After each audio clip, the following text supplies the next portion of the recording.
우리 앞뒤좌우로 인사하겠습니다. 잘 오셨습니다. 시작이 반입니다. 시작은 미화가 있지만 나중은 창대할 줄로 믿습니다. 서로 인사하시기 바랍니다. 예. 시작은 창대해가지고 나중은 미약하지 말고 끝까지. 자, 고린도후서 말씀인데요. 오늘 고린도후서 1장 1절로 11절까지 말씀만 보시겠습니다. 고린도후서 1장 1절로 11절입니다. 교도갑니다. 하나님의 뜻으로 말미암아 그리스도 예수의 사도된 바울과 형제 디모데는 고린도에 있는 하나님의 교회와 또 온 아가에 있는 모든 성도에게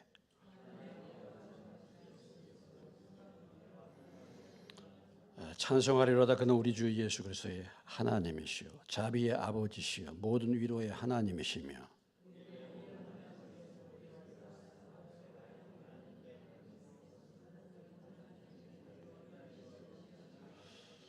그리스도의 고난이 우리에게 넘친 것 같이 우리가 받는 위로도 그리스도로 말미암아 넘치는도다.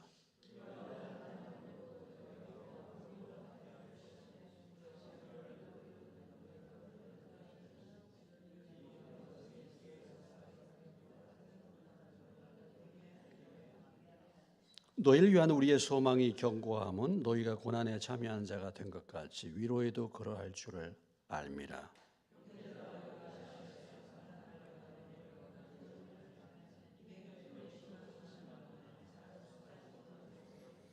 우리는 우리 자신이 사형 선고를 받은 줄 알았으니 이는 우리로 자기를 의지하지 말고 오직 죽은 자를 다시 살리시는 하나님만 의지하게 하심이라.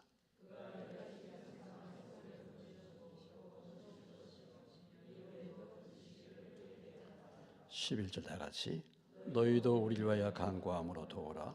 이는 우리가 많은 사람의 기도로 얻은 은사로 말미암아 많은 사람이 우리를 위하여 감사하게 하려 함이라. 기도하겠습니다. 하나님 아버지, 고린도후서 말씀을 나누기를 원하는데 주님, 제가 사람의 죄가 아니라 성령의 능력과 지혜로 하나님의 말씀을 나눌 수 있도록 도와주시기를 원합니다. 말씀을 받는 사랑하는 당신의 자녀들을 기억하시고 귀 있는 자가 되게 하시고 성령이 이 말씀을 통해서 우리에게 말씀하시는 주의 음성을 듣고 그 말씀으로 믿음이 새로워질 수 있도록 도와주시옵소서. 하나님 아버지, 이 고린도서 13장 말씀이 강의되는 동안에 건강 주시고 또 예배에 잘 참석할 수 있는 은혜를 베풀어 주시기를 원합니다. 무엇보다도 하나님의 말씀을 사모할 수 있는 믿음을 더하여 주시옵소서.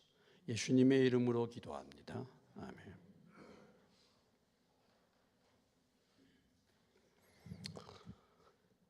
고린도전서 후서 여러분이 잘 알다시피 고린도 교회가 어떻게 세워졌는가.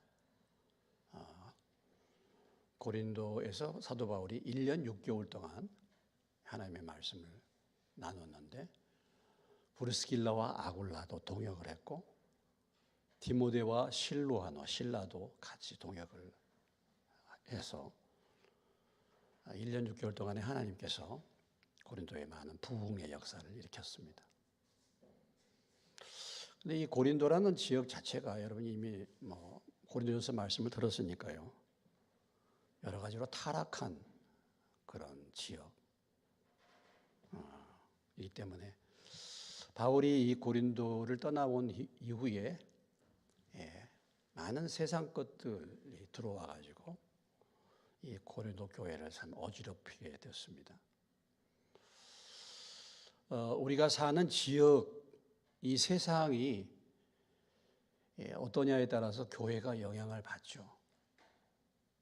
교회가 세상의 소금과 빛이면 교회를 통해서 세상이 영향을 받아야 되는데 세상이 강하고 사람들이 세상에 물들어 있다 보니까 교회 속에 세상의 풍습이 들어온 것입니다.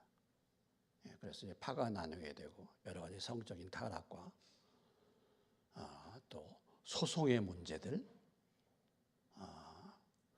은사의 문제들, 이런저런 많은 문제들이 발생하게 되었습니다. 그래서 사도 바울이 이 고린도 전서와 후서 이 편지를 두 권이 지금 전해 내려온데 고린도 교회를 향해서 편지를 몇 편을 썼다고 일반적으로 학자들이 이렇게 얘기하냐면 몇 편을 썼습니까? 4편을 썼다고 얘기해요. 4편. 4편. 자, 고린도전서 5장을 한번 가보시겠습니다.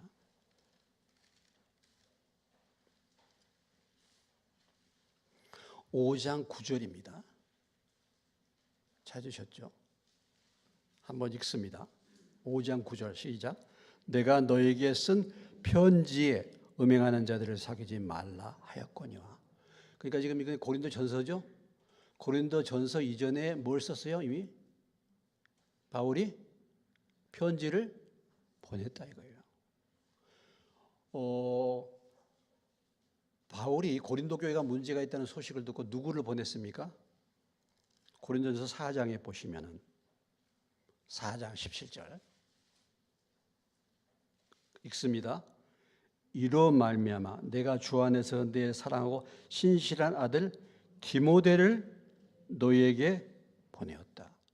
그러니까 고린도 교회가 문제가 있다는 것을 알고 누구를 보냈다고요? 디모데를 보냈단 말이죠. 그리고 편지를 보냈다는 것입니다. 그리고 이제 디모데가 돌아와 가지고 고린도 교회 상태가 이게 시원치 않아. 그래서 두 번째 쓴 편지가 뭐예요? 고린도 뭐예요? 전서예요. 후서가 아니고. 그러니까 고린도 전서는 뭐예요? 두 번째 쓴 편지. 두 번째 쓴 편지. 먼저 편지를 한 편 썼다 이거죠. 두 번째 쓴 편지.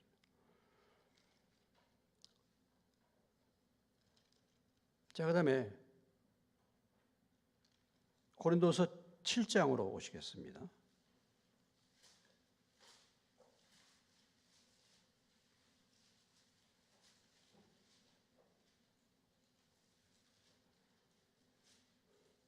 (7장 8절) 7장 8절 읽습니다. 그러므로 내가 편지로 너희를 근심하게 한 것을 후회하였으나 지금은 후회하지 아니하면 그 편지가 너희로 잠시만 근심하게 한 줄을 알미라. 이것이 이제 세 번째 편지라고 합니다. 바울이 이 고린도 전서 편지를 보냈는데 고린도 교회의 성도들이 회개하지를 않았어요. 그래서 사도 바울이 그 소식을 듣고 바울이 뭐예요? 직접 고린도를 찾아갑니다. 바울이 직접 찾아가.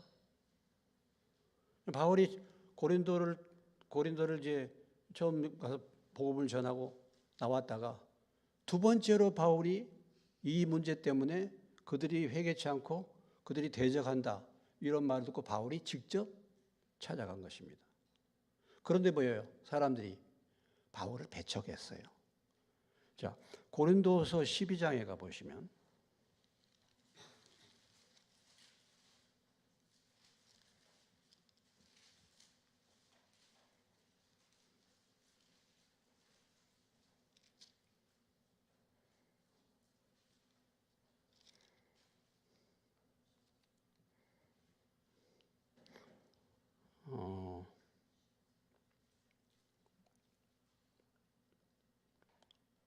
자, 14절. 제가 요즘에 좀 눈이 좀 안 좋아져 가지고 빨리 14절 읽습니다. 시작. 보라, 내가 이제 세 번째 너에게 가기를 준비하였으나 너에게 폐를 끼치지 아니하라. 몇 번째 가기를 준비하고 있어요? 세 번째. 그러니까 이미 몇 번 갔다는 겁니까? 2번 갔다는 거죠. 그렇죠? 13장에도 보시면 13장에 와서 보시면 13장 1절입니다. 읽습니다.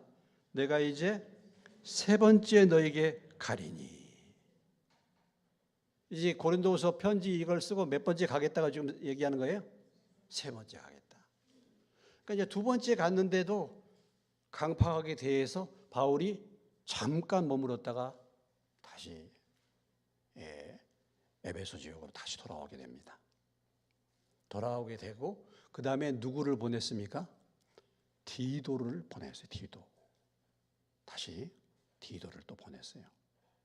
디도.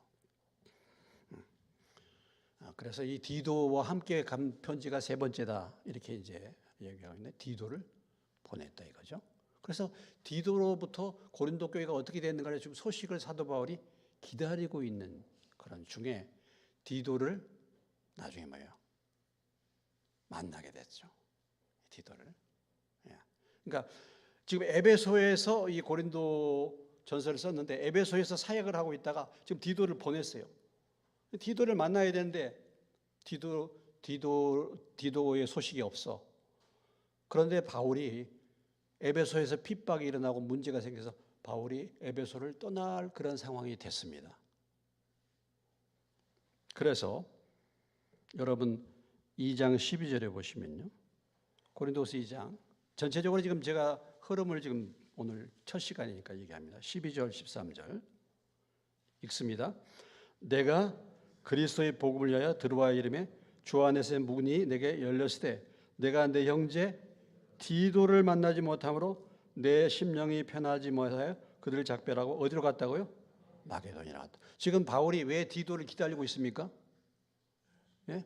고린도 교회에 지금 보내서 고린도 교회가 과연 회개했는가 이 소식을 간절히 기다리고 있어요. 근데 디도가 아직 뭐야?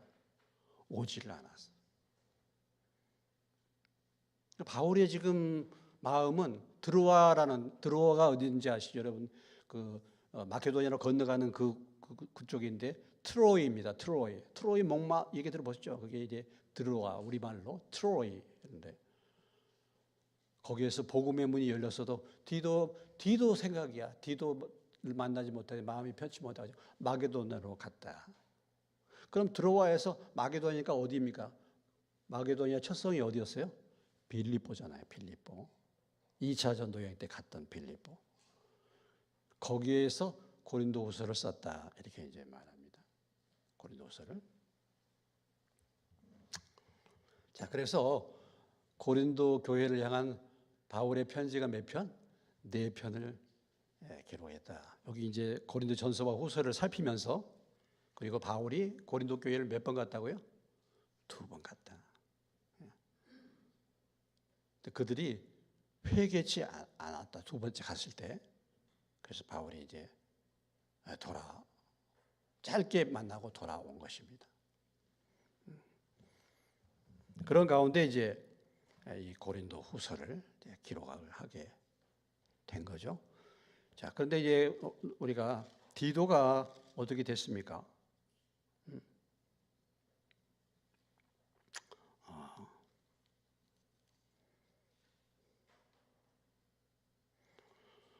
6절을 7장 6절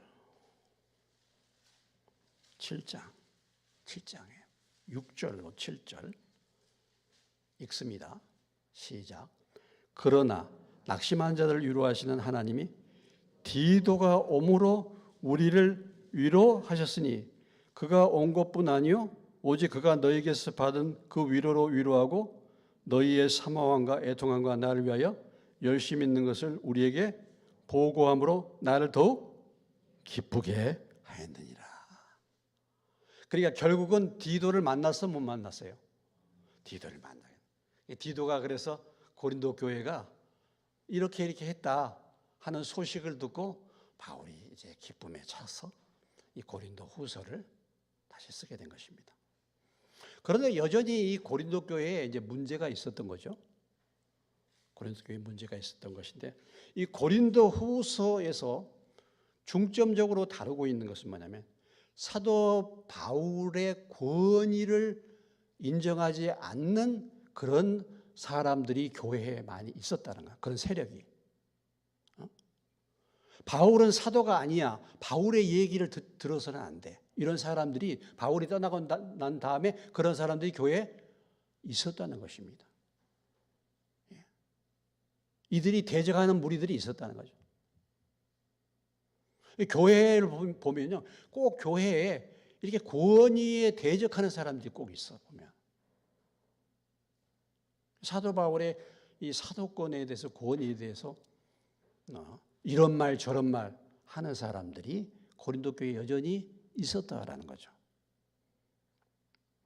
그래서 사도 바울이 이 고린도 후서에서 중점적으로 쓰고 있는 것은 자기의 뭐예요?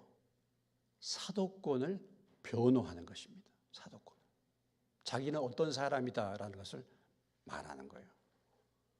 이미 고린도에 있는 성도들이 바울이 전한 복음을 받았는데 그럼에도 불구하고 바울이 떠난 후에 그런 사람들이 교회 가운데 들어와 가지고 바울을 모함하고 하는 거죠.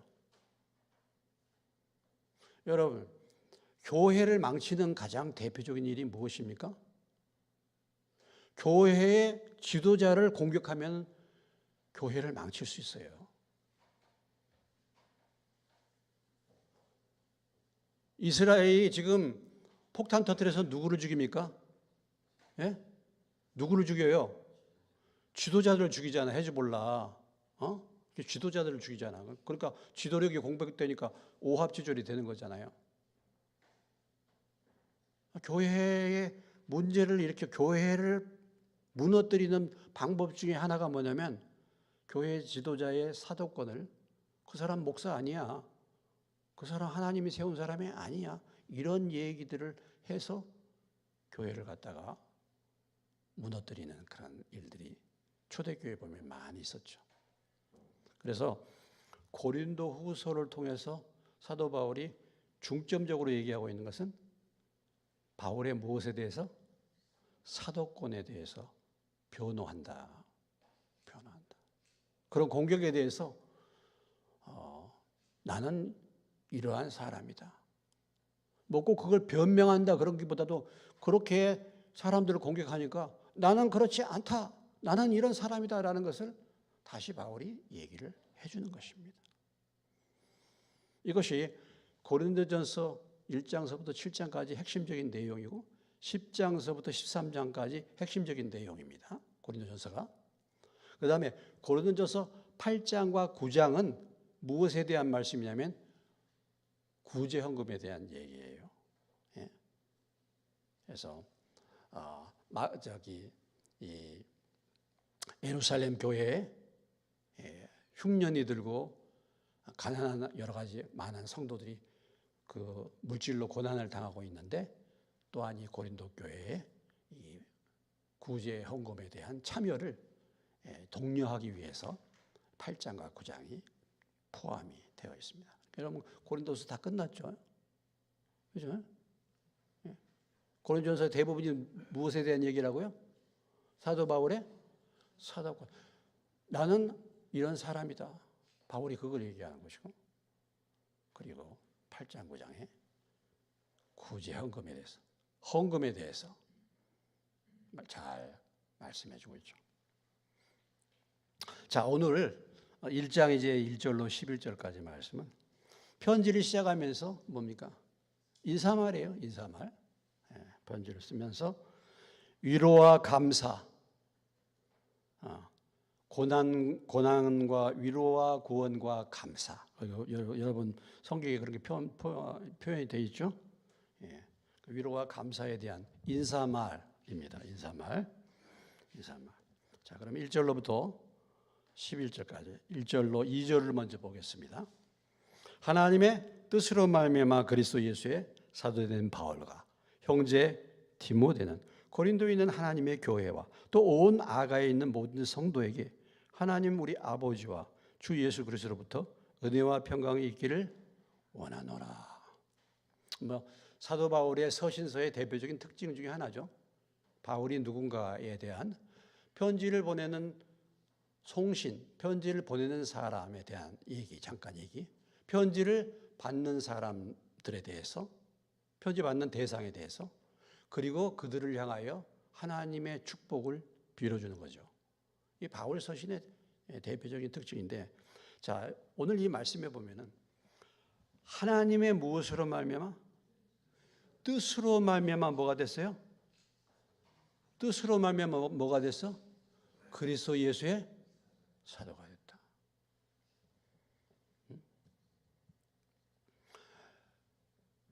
사도 바울이 사도냐 아니냐, 사도성에 대한 확실한 근거가 뭐예요? 누구 뜻으로 내가 사도 됐어요? 하나님. 그럼 두말할 필요가 없는 거야. 하나님의 뜻으로 내가 하나님의 사도가 된 거예요. 사람이 세운 게 아니야.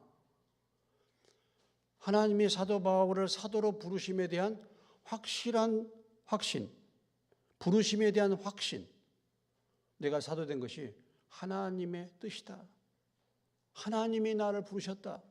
이렇게 말하고 있는 것입니다. 그래서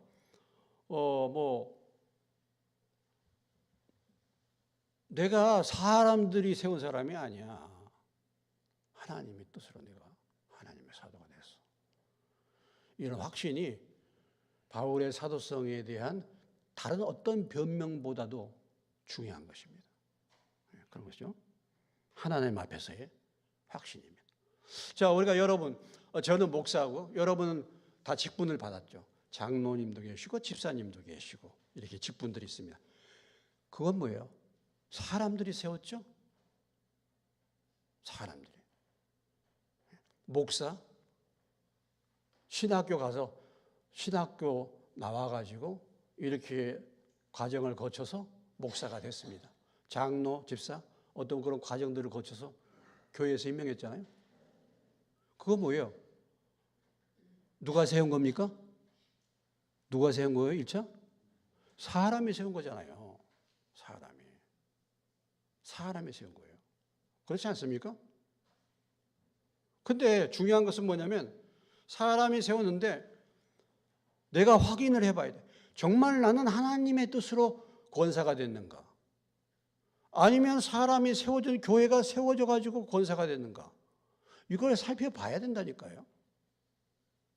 나는 신학교 가가지고 공부해서 그 과정을 거쳐가지고 안수를 받아서 목사가 됐어. 그건 사람이 한 거지. 그런데 정말 하나님이 불렀냐? 하나님의 뜻이냐? 이건 확인을 해봐야 돼. 아시겠습니까? 사람이 세운 장로, 사람이 세운 집사가 있어. 권사가 있고. 그런데 문제는 정말 하나님의 뜻으로 세워졌느냐? 이건 내가 살펴봐야 돼요. 돌아봐야 돼요. 오늘 사도 바울은 그렇잖아요. 하나님의 뜻으로 말미암아 내가 사도가 됐다. 이렇게 말하잖아요. 하나님의 뜻으로 말미암아. 세상에서는 어떤 과정을 거쳐서 목사가 된 사람, 과정을 거쳐서 장로, 권사, 집사가 됐어. 그런데 하나님이 볼 때는 아니야. 그런 과정을 안 갖추고 그런 직분을 받지 않아도 하나님의 일꾼이 있어요. 오늘 사도 바울이나 디모데 같은 사람들이요. 이 사람들이 디모데는 신학교 갔습니까? 디모데가 신학교 갔어요? 베드로가 신학교 갔습니까? 베드로가 뭐 했어요? 예? 고기 잡았잖아요. 그런데 베드로가 뭡니까? 베드로가 뭐야? 하나님의 사도단 말이죠. 그러니까 우리가 사람이 세운 것과 하나님이 세운 것을 차이를 분별해 봐요. 내가 확신을 해야 돼요, 그거.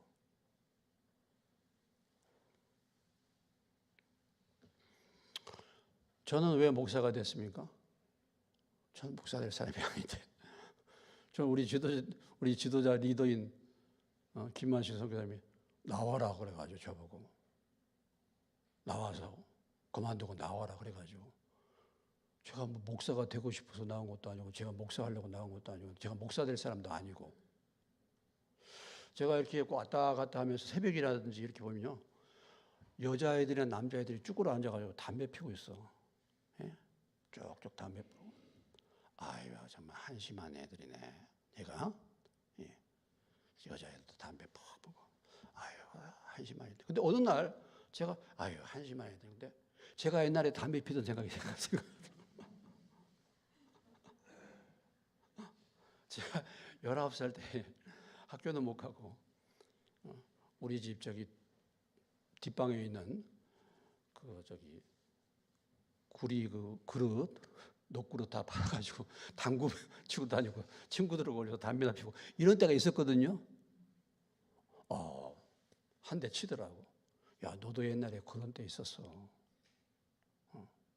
너도 그런 때 있었어. 아니, 그때는 제가 정말 예수를 믿는다고 꿈에나 생각해 봤겠습니까? 제가 이렇게 살게 될 것을 꿈에나 생각해 봤겠습니까? 하나님이 이렇게 사람이 저를 불러가지고 이렇게 했지만 제가 쭉 과정을 돌아보니까 하나님이 뜻이 계셔서 저를 세운 줄로 믿습니다. 여러분이 믿거나 말거나. 그러니까 하나님 은혜로 나 같은 사람이 여기까지 왔지 않겠습니까?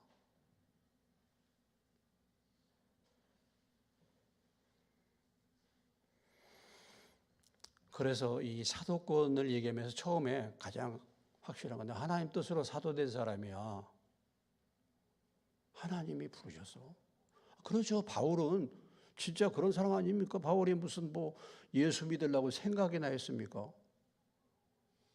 예수 믿는 사람들 잡아서 핍박하러 가다가 하나님 앞에 주님이 부른 거 아니겠습니까? 누구보다도 그런 얘기할 수 있는 사람이죠. 바울과 형제 디모데는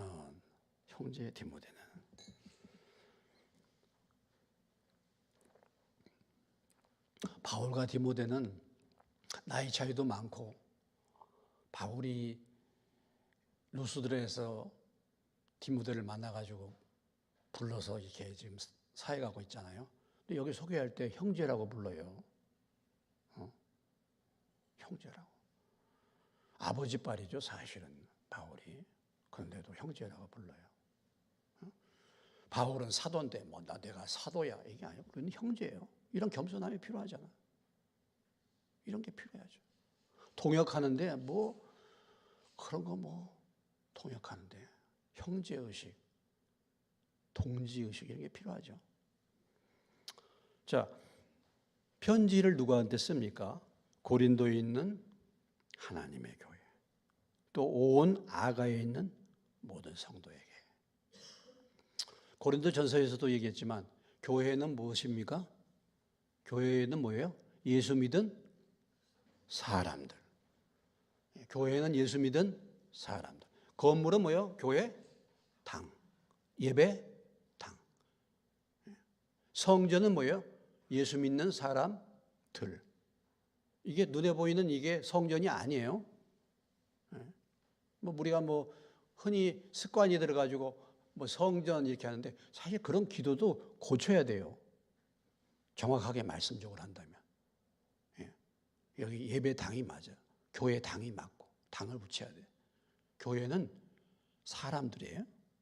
그런데 우리가 과거에서부터 이렇게 쭉 해왔기 때문에 이게 구약과 신약이 왔다 갔다 해요. 그래서 예배당이 성전인 것처럼 늘 그렇게 잘못 인식해가지고 예배당을 화려하고 멋있게 꾸미려고. 물론 우리가 예배드리는 분위기를 위해서 예배당을 깨끗하고 단정하게 꾸미는 건 필요한데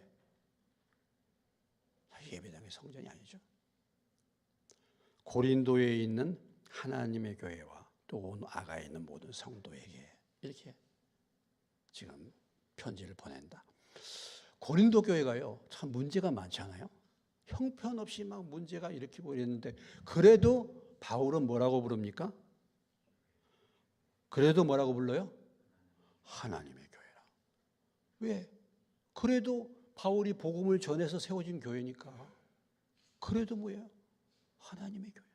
교회가 지금 문제가 많고 교회가 이렇게 세상 것들이 들어왔음에도 불구하고 그래도 하나님의 말씀이 전해졌고 복음이 전해졌기 때문에 그래도 사도 바울은 하나님의 교회라고 부릅니다. 그리고 이제 복을 빌어주는 거죠. 하나님 우리 아버지와 주 예수 그리스도로부터 은혜와 평강이 있기를 원한다. 이렇게 씁니다. 자, 이 말씀 우리가 잘 알죠. 은혜와 평강이라는 단어 우리가 참 교회 안에서 늘 듣는 말씀입니다. 은혜와 평강. 은혜와 평강이 출처가 어디입니까? 하나님으로부터. 하나님 아버지와 성부 하나님과 성자 주님으로부터 오는 은혜와 평강이죠. 은혜와 평강. 예. 세상으로부터 오는 평강이 아니죠. 하나님을. 세상으로부터 오는 평안과 하나님으로부터 오는 평안의 차이점이 무엇입니까? 그 차이점에 대해서 잘 얘기하고 있죠. 요한복음 14장 27절에 가보시면 여러분이 잘 아는 말씀대로 요한복음으로 가보시겠습니다. 14장 27절.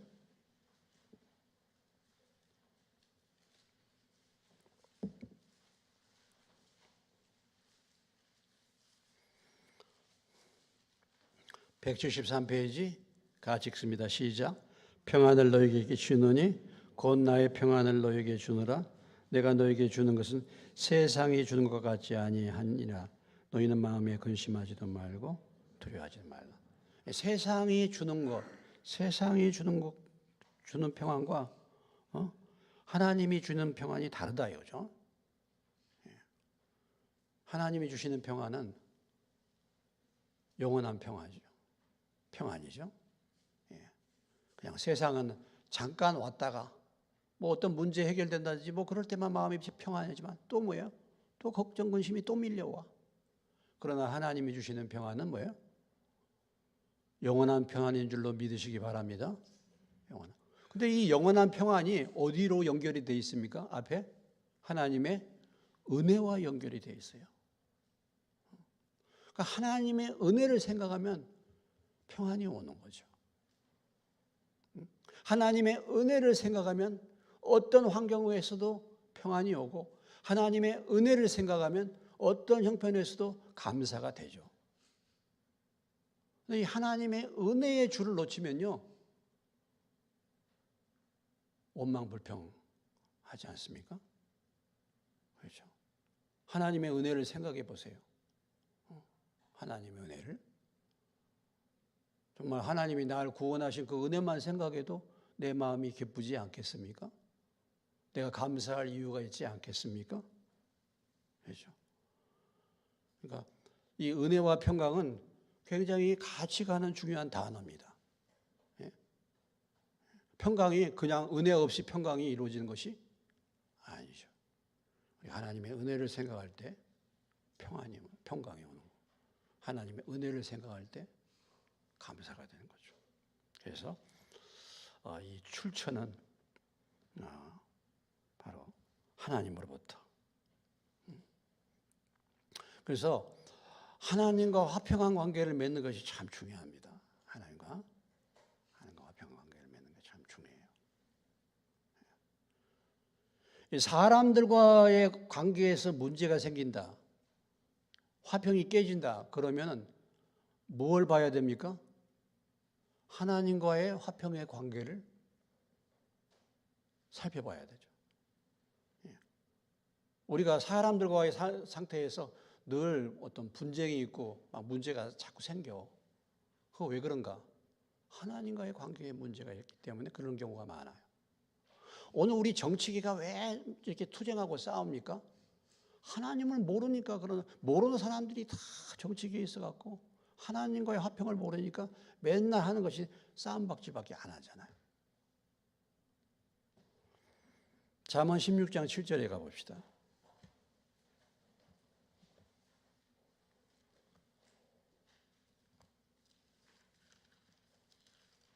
잠언 16장 7절.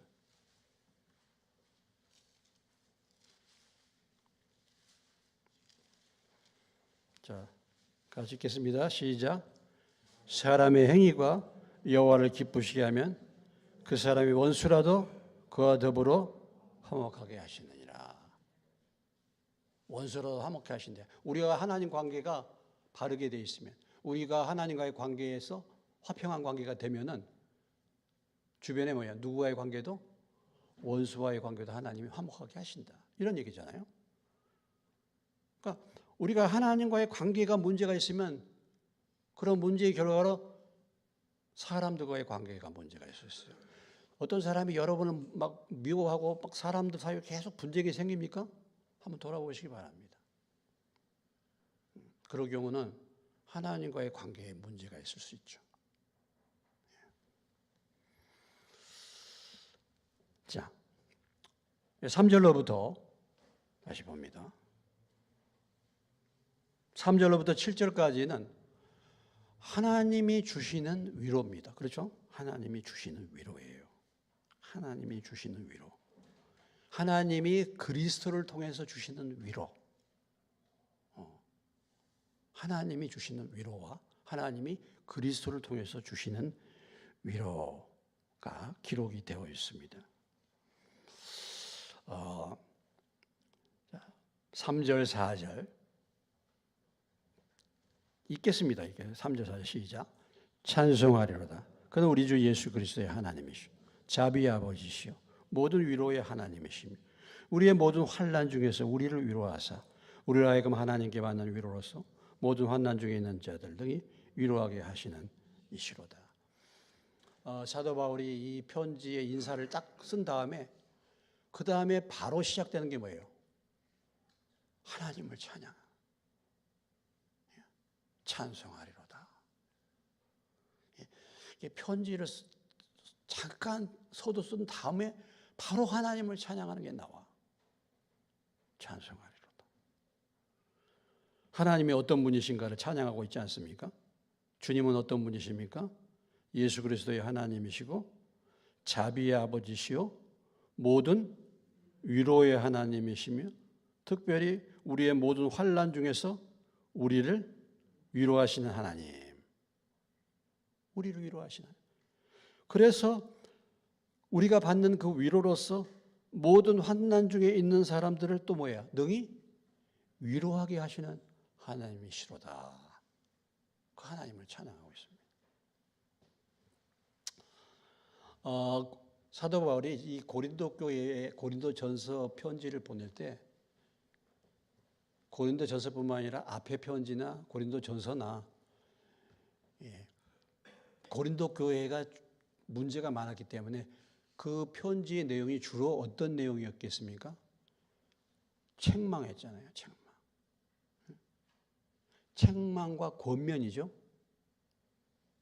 그래서 디도가 와가지고 그 기쁜 소식을 전해주니까 이 고린도 후서에는 뭐가 지금 포함이 됐어요? 위로가 포함이에요. 위로가. 그러니까 책망도 필요하고 뭐예요? 위로도 필요한 거죠. 바울이 너무 책망했단 말이죠. 그러면 말 안 듣고 회개하지 않으니까 책망했잖아요. 근데 이제 디도를 통해서 그들이 뭐야? 회개할 사람이 회개했다. 이런 얘기가 들리고 그러니까 여기에서 보면 위로를 말하는 것입니다. 위로. 하나님은 위로의 하나님이십니다. 우리가 설교자 마찬가지입니다. 가정에서도 마찬가지예요. 가정에서도 자녀들을 다룰 때 뭐가 필요합니까? 부모의 책망이 필요해요. 부모가 매를 때려야 돼요. 초달을 못하면 자식을 버린다 하는데 징계가 필요해. 자식이 막 제멋대로 하는데도 오냐 맨날 이런 게 아니고 혼을 내야 돼요. 그러면 또 한편으로는 뭐야? 또 위로가 필요하죠. 내가 너를 사랑하기 때문에 그런 거야. 이렇게 위로가 필요하잖아요. 이놈의 새끼 그냥 맨날 잘못하면 맨날 그렇게 혼만 내키면 애가 주눅 들잖아. 그러니까 주로 책망하는 역할은 누가 해요? 아버지가 하는 게. 요즘에는 많이 바뀌었을 수도 있죠. 어머니가 강성인 사람은 어머니가 책망해요. 아버지는 부드럽게 위로. 하여튼 둘 다 난리피면 안 돼. 둘 다 책망한다든지 둘 다 위로해서는 안 되고 책망과 위로가 필요하죠. 그럼 선지자가 하는 역할은 뭡니까? 선지자는 주로 뭘 하는 사람이에요? 책망하는 사람이에요. 선지자는 주로 책망의 메시지야. 회개에 대한 메시지야. 제사장은 뭡니까? 제사장이 하는 역할은 위로예요. 위로. 제사장은 제사를 지내잖아. 잘못해가지고 죄를 지었는데 하나님 앞에 제물을 바쳐가지고 회개해서 용서를 구한단 말이죠. 이게 제사장 직분이고 선지자는 뭡니까? 책망하는 거죠. 그러면 우리가 생각해 볼 때 타락한 시대에 타락한 백성들에게는 하나님이 누구를 보내셨을까? 예?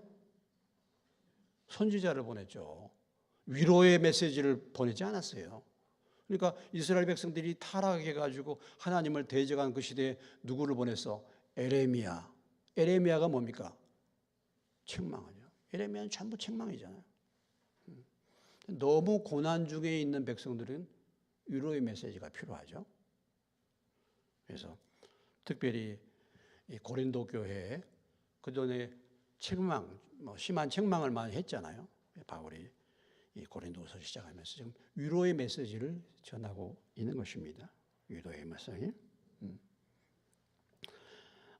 그래서 5절로부터 7절까지 읽습니다. 그리스도의 고난이 우리에게 넘친 것 같이 우리가 받는 위로도 그리스도로 말미암아 넘치는도다. 우리가 환난 당하는 것도 너희가 위로와 구원을 받게 하려는 것이요 우리가 위로를 받는 것도 너희가 위로를 받게 하려는 것이니 이 위로가 너희 속에 역사하여 우리가 받는 같은 고난을 너희도 견디게 하느니라. 너희를 위한 우리의 소망의 경고함은 너희가 고난에 참여한 자가 된 것 같이 위로해도 그러할 줄을 압니다. 그리스도의 고난이 넘칠 때 뭐도 넘친다고요? 예? 그리스도의 고난이 넘칠 때 뭐가 넘쳐 또한? 위로도 넘친다. 로마서 5장 20절에 보면 이런 말씀이 죄가 넘친 곳에 뭐가 있어요?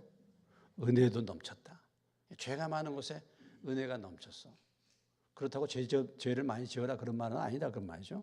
그러나 죄를 많이 지은 사람은 은혜가 더 넘치죠. 내가 과거에 죄를 많이 지어서 용서받았으니까 더 은혜가 넘친 거죠. 그리스도의 고난이 넘칠 때 주님으로부터는 위로도 뭐예요? 넘친다. 그리스도의 고난이 넘칠 때 위로도 넘친다. 그래서 우리가 환난을 당할 때 하나님이 우리를 위로하시고 그로 말미암아 뭐예요? 우리가 받는 그 위로로서 또 환난 중에 있는 다른 사람을 뭐야? 위로하도록 하는 것입니다. 내가 경험한 하나님의 고난, 내가 경험한 하나님의 어떤 영적인 체험, 내가 경험한 힘들고 어려운 과정에서 하나님이 돌봐주시고 나라와 하여금 위로해 주신 부분, 그런 모든 나의 신앙의 경험이 나만으로 그쳐서는 안 된다는 거죠. 내가 환난을 받아서 그 가운데 주님의 위로를 받았으면 그것은 누구를 위한 것이다? 동일하게 그런 환난 중에 있는 사람들을 무엇하도록? 위로하도록. 그런 것입니다.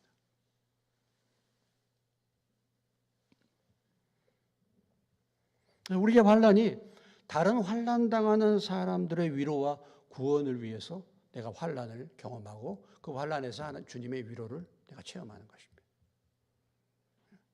그래서 우리가 어떤 어려움을 겪었어요. 그 어려움을 해결받아서 그런 부분이 나에게 경험이 되고 체험이 되면 우리가 그런 부분들을 다른 사람들에게 나눌 수 있잖아요. 그런 것이죠. 저희가 지난번에 이제 키르기스탄 그 선교를 갔는데 대개 선교를 갈 때 큰 교회에 물질이 많죠. 그 선교사들을 후원하는 데도 거기도 보니까 부산에 이게 큰 교회 있어요. 거기서 후원하더라고요. 그런 데는 큰 교회 그 목사님이 교인들을 데리고 오고 또 후원도 많이 하죠. 근데 저희가 갔잖아요. 저희가 가서 말씀을 나누는데 저희가 간 것이 그들에게 훨씬 더 와닿아. 아마 제가 인도 갈 또 예정으로 있는데 인도에 가서도 훨씬 닿을 거예요. 왜냐? 저는 아무것도 없는 데서 개척했잖아요. 개척에서 정말 아무것도 없는 데서 개척하면서 지금까지 고생하고 힘들고 어렵게 나온 과정을 큰 교회에 이렇게 이미 뭐 기존 몇백 명씩 모인 곳에 부임한 목사님이 그거 알겠습니까?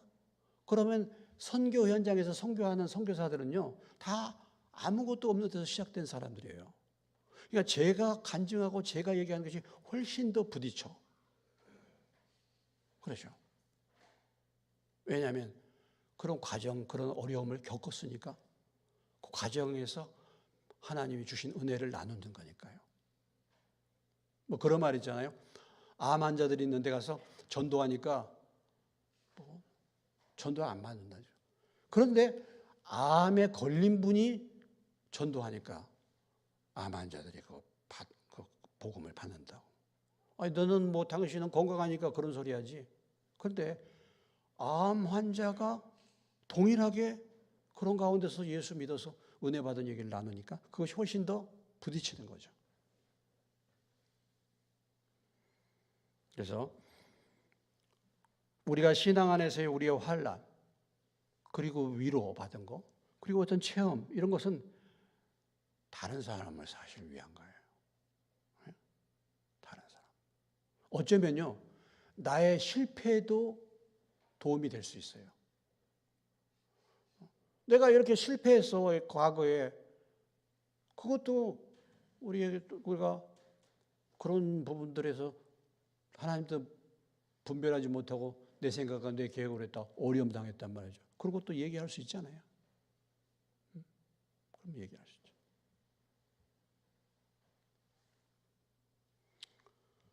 그래서 우리의 환난, 우리의 고난, 그것이 바로 그런 의미로 하나님이 우리에게 베풀어 주셨고, 또 무엇입니까? 고난이 올 때 고난, 예수 그리스도를 통한 위로죠. 우리가 고난 당할 때, 힘들고 어려울 때 가장 먼저 생각할 수 있는 것은 예수님의 고난이잖아요. 예수님의 고난. 그 예수님의 고난이 우리에게 위로가 되는 거죠. 막 힘들고 어려운 그런 상황에서 예수님의 십자가를 바라보면 십자가보다 더 큰 고난이 있습니까?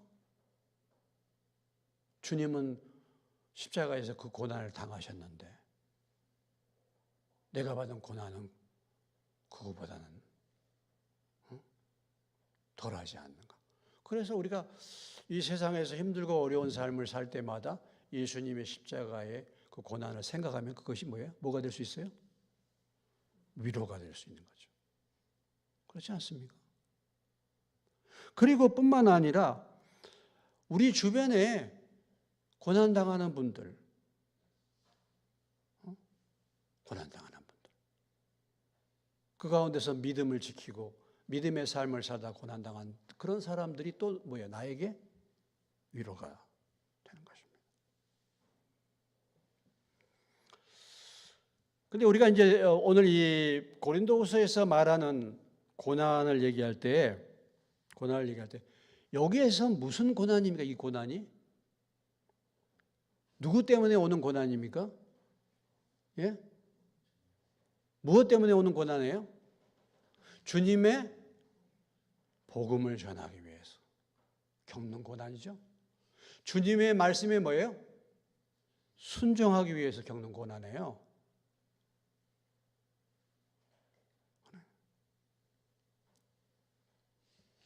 주님 때문에 겪는 애매한 고난입니다. 주의 말씀 따라서 살면 이 세상에서 경건하게 살고자 하면 고난이 오지 않습니까? 어려운 일 당하지 않습니까? 그런 거죠. 그렇기 때문에 어쩌면은 여러분들이 오늘 이 말씀을 듣는 여러분들 가운데서는 이 말씀이 나와는 전혀 상관이 없는 분들도 계세요. 정말 내가 그리스도를 위해서 고난을, 주의 말씀을 붙들고 살기 위해서 고난을 받아보셨나? 물론 뭐 오늘 3일 예배에 나올 때 남편이 가지 말라고 핍박할 수도 있고 가지 말라고 얘기할 수도 있고 여러 가지 형편들이 있을 수도 있죠. 내가 피곤한데 그래도 내가 예배에 나왔어. 그런 부분도 뭐 내가 승리하고 나올 수 있는 부분이죠. 주님을 위해서 하는 거니까. 아니, 말씀에 순종해서 살려고 하니까 어렵잖아요. 그렇지 않습니까? 어렵죠. 그러니까 주님의 말씀에 순종하기 위한 고난이에요. 근데 많은 경우에 저나 여러분이 겪는 고난의 많은 부분이 무엇 때문에 오는 고난입니까? 예? 무슨 고난이에요? 다 지가복음 쓰느라고 받는 고난이죠. 예? 대부분 다. 예? 그런 경우가 많죠. 그러면서 주님을 위해서 내가 고난받는다 이렇게 생각하고 있을 경우가 많죠. 사실은 뭐예요? 자기가 다 잘못해가지고 받는 고난이죠. 예? 말씀에 불순종하다가 얻어 터지는 고난, 이런 고난이 훨씬 더 많을 수 있지 않습니까? 그런 고난.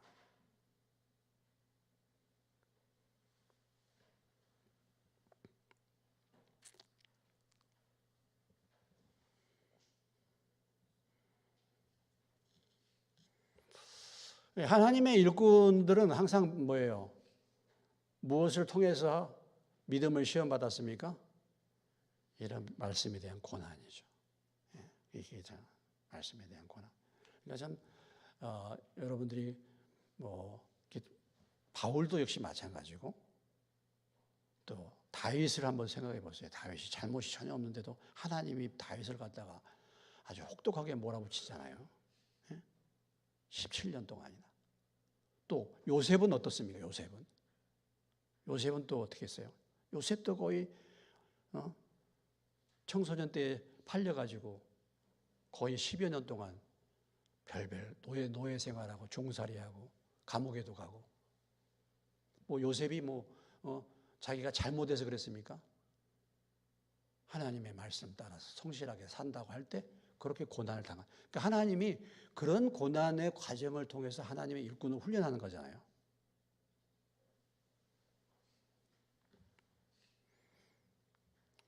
신앙은 이런 고난의 과정, 광야에서 사실 자라나는 것입니다. 신앙생활은. 여러분들 힘들고 어려운 과정.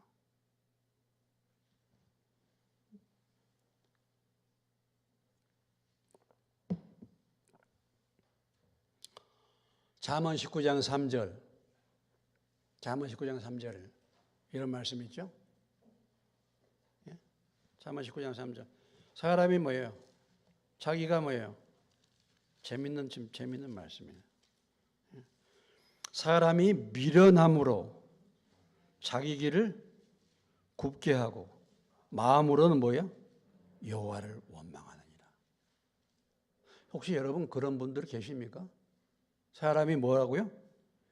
사람이 미련해가지고 자기 길을 굽게 해.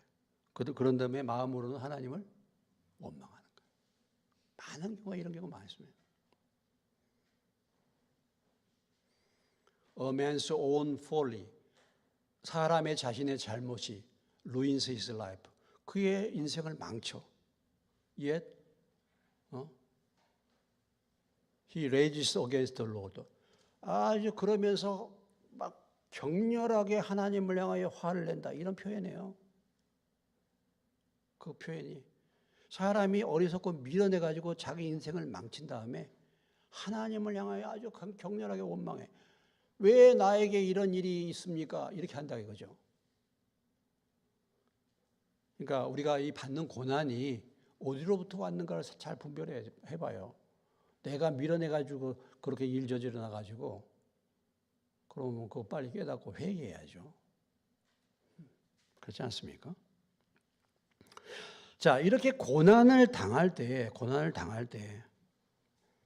결국은 하나님이 원하신 것은 무엇입니까? 8절로부터 11절. 형제들아, 우리가 아시아에 당한 환난 너희가 모르기를 원하지 않으니 힘에 겹도록 심한 고난 당하여 살 소망까지 끊어지고 우리는 우리 자신이 사형 선고를 받은 줄 알았으니 이는 우리로 뭐예요? 9절 다 같이 읽습니다.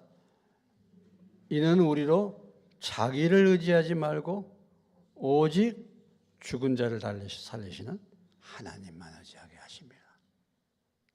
그러니까 우리가 내가 잘못해서 고난이 왔든 아니면 주님 뜻대로 살다가 이렇게 바울처럼 그런 고난이 왔든 그 고난을 통해서 누구를 바라보라는 겁니까?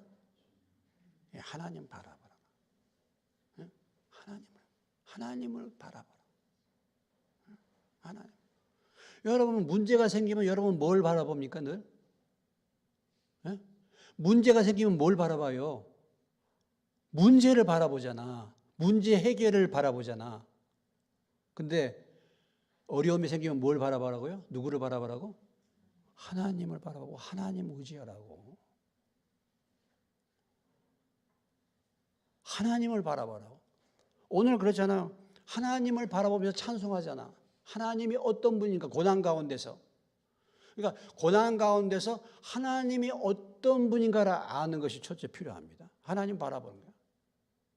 하나님 어떤 분인가.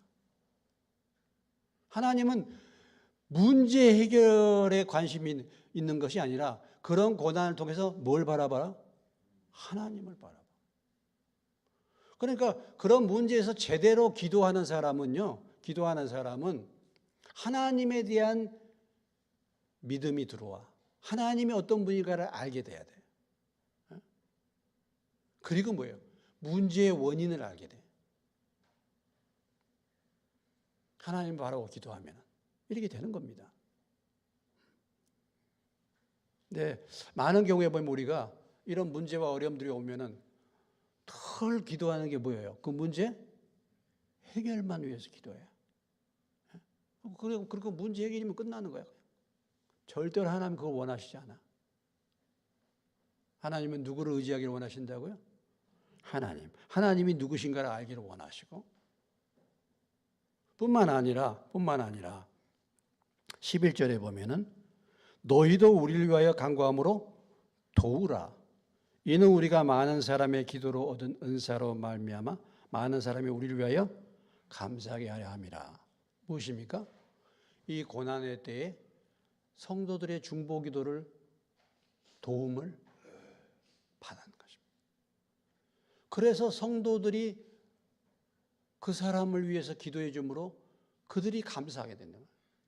우리가 문제가 해결받고 하나님의 위로를 받게 됨으로 인해서 뭐예요? 그들이 하나님의 은혜에 감사하게 만드는 거예요.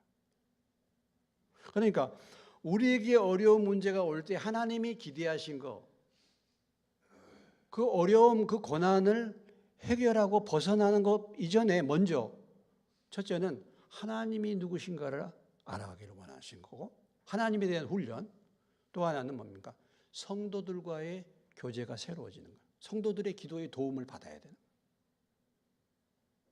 하나님이 고난 가운데, 문제 가운데 기대하신 것은 거기에 있다는 거죠. 근데 많은 경우에 보면 우리는 그냥 눈앞에 그냥 문제만 해결되기 위해서 그냥 기도하는 거예요. 그게 아니고 하나님만 의지하라. 근데 오늘 사도 바울이 여기서 고백하고 있는 부분은 어떤 형편이었습니까? 바울이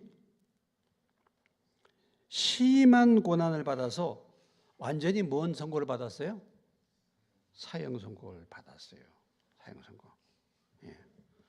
그러니까 이럴 때 하나님을 전적으로 의지하게 되잖아요.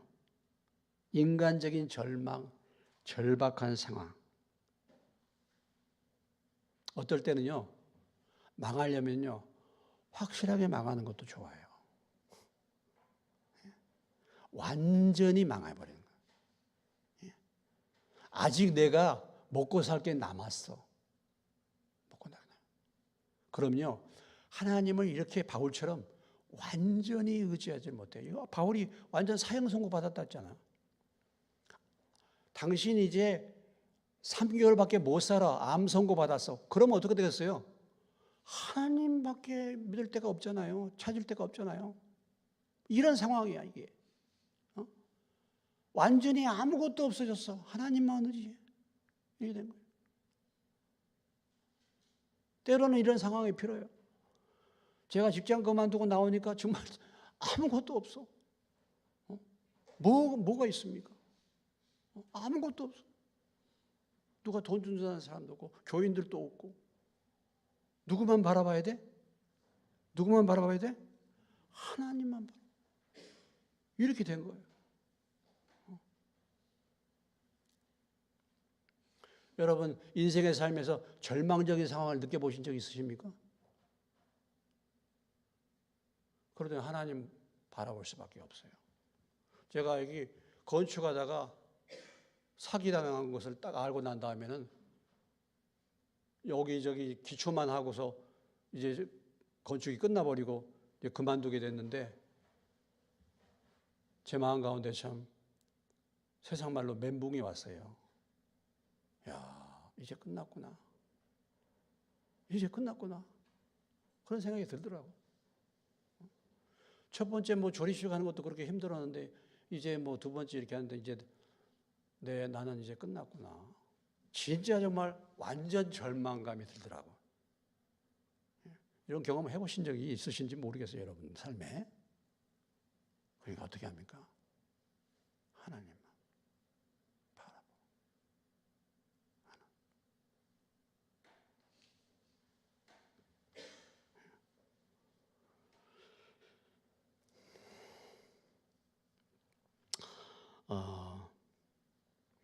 그래서 오늘 고난의 문제에 대해서 여러분 믿음의 삶을 살 때 여러분들이 믿음대로 어떻게든지 순종하면서 살아볼 때 힘들고 어려운 그런 과정이 있다 할지라도 오늘 하나님이 자비와 위로의 하나님이시라는 것을 알고 여러분들이 그 하나님을 의지하고 그 고난을 통과하시고 위로받으시기를 주님의 이름으로 축원합니다. 힘들고 어려울 때 인간적인 방법 쓰지 마시고 세상적인 방법 쓰려고 하지 마시고 문제 해결만 생각하지 마시고 그 가운데서 하나님이 왜 이 문제를 나한테 주셨는가? 내가 왜 이렇게 됐는가? 한번 좀 생각해 보세요. 하나님을 좀 바라보세요. 어떻게든지 그냥 그 문제만 해결하려고 막 그냥 때를 쓰고 말이죠. 어디 이것저것 쫓아다니고 그게 아니요. 그게 아니고 하나님이 이것을 통해서 나에게 뭘 말씀하시기 원하시는가? 하나님에 대한 믿음을 배우는 것이고 그 고난을 통해서 하나님을 알고 하나님께서 주시는 그 은혜를 받고 그런 상황에 있는 분들을 도울 수 있는 저와 여러분이 되시길 주님의 이름으로 축원합니다.